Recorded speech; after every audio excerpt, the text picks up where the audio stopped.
Hey, my friend, welcome back to the podcast. I'm truly happy you're here today. Maybe you're out for a walk. Maybe you're creating something. Or maybe you're just sitting quietly, hoping for one thing: to finally speak English confidently. But let me ask you something. Have you ever felt like this? You understand English. You can watch Netflix without subtitles. You know the grammar rules. You score well in your English tests. But when it's time to speak, your mind goes blank. Your voice disappears, and you just freeze. If this has happened to you even once, then this episode is for you. Because today we're answering the big question: why can't you speak English even after so many years of learning? And here's the truth: it's not your fault. Let's begin. Understanding English is not the same as speaking English. Let me repeat that. Understanding English is not the same as speaking English. You see, many learners can read a newspaper, listen to podcasts, even understand jokes in English. But when it comes to actually saying something, it's like the brain and the mouth are no longer friends. Why? Because passive learning and active speaking are two completely different skills.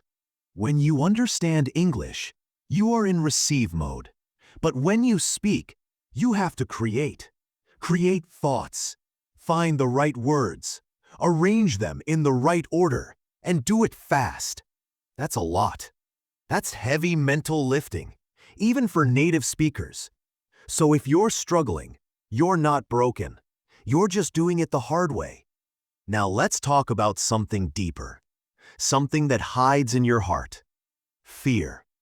You might be thinking, no, I'm not scared. I just don't know what to say. But that's not true, my friend. Because when you talk to yourself in the mirror, you do speak. When you speak in your head, the English is there. So what's missing? Courage. You're afraid of making mistakes, afraid of being judged, afraid of sounding silly. But guess what? Everyone starts from broken English.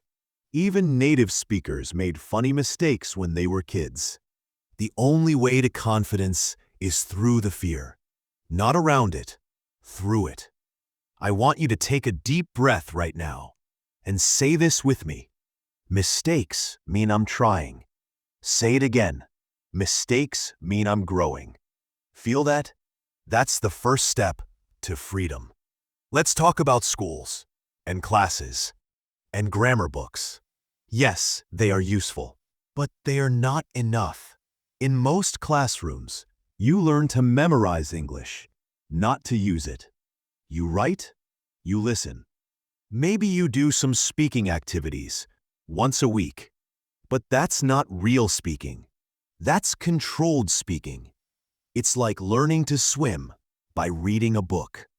You might know the strokes, but until you jump in the water, you won't really know how to float.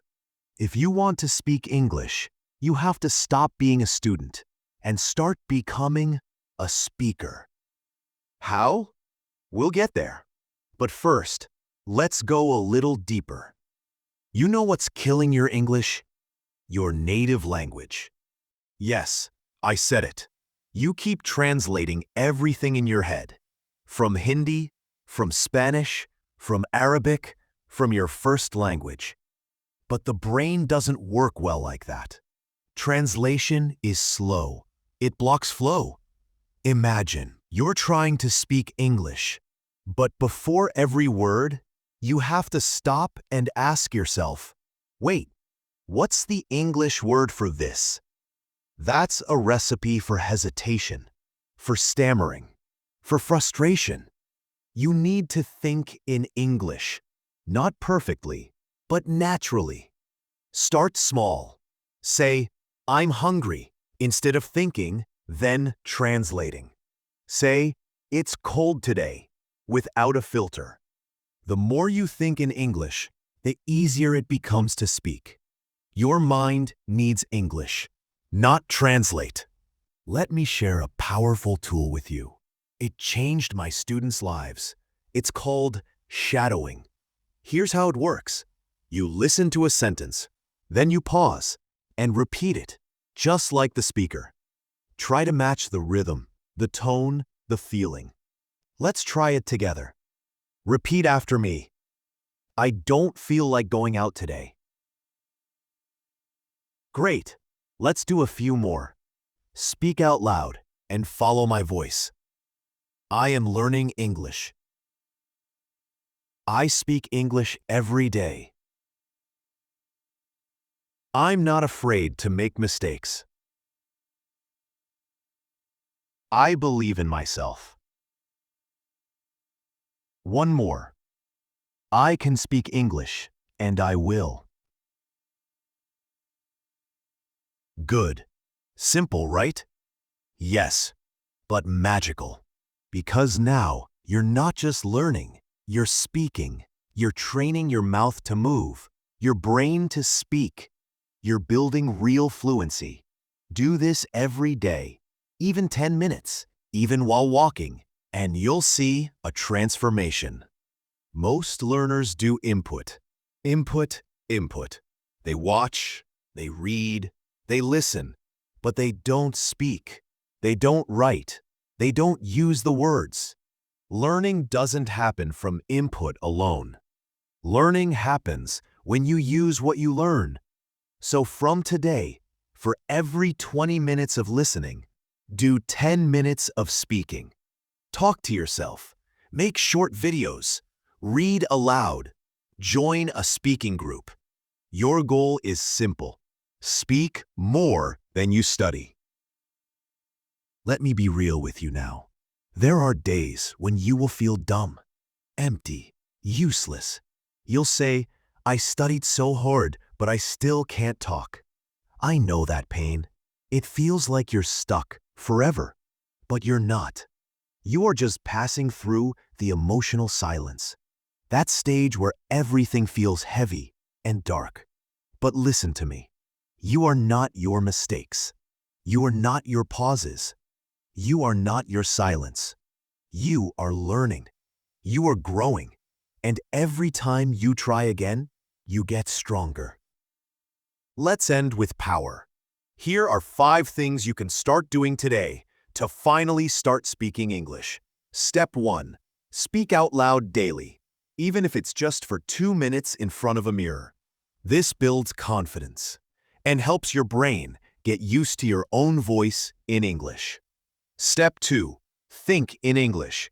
Don't wait for the perfect words. Just start thinking in simple English phrases like I'm tired or where's my phone? It builds fluency faster than translation. Step 3. Shadow podcasts or YouTube. Choose native speakers you enjoy listening to. Copy their sentences, tone, speed, and feeling. This is like having a free personal trainer for your pronunciation. Step 4. Record yourself. Once a week, record a short 1-minute video talking about your day. Don't worry about mistakes. The goal is to see your progress week by week. Step 5. Join real conversations. Speak with people, online or offline. The more real conversations you have, the faster your brain adapts. Speaking is like a muscle. Use it or lose it. My friend, if you listen till here, I want to say something from my heart. You're not late. You're not behind. You're just getting started. English is not about perfection. It's about connection. And every time you choose to speak, you choose courage. Keep going. I believe in you. Oh, and one last little tip. The next time you think in English, say it out loud. Even if no one's around, even if you whisper, just speak it. Your brain listens and learns. Until next time, this is your friend, signing off from English Immersion Pod. Now go, speak your truth in English.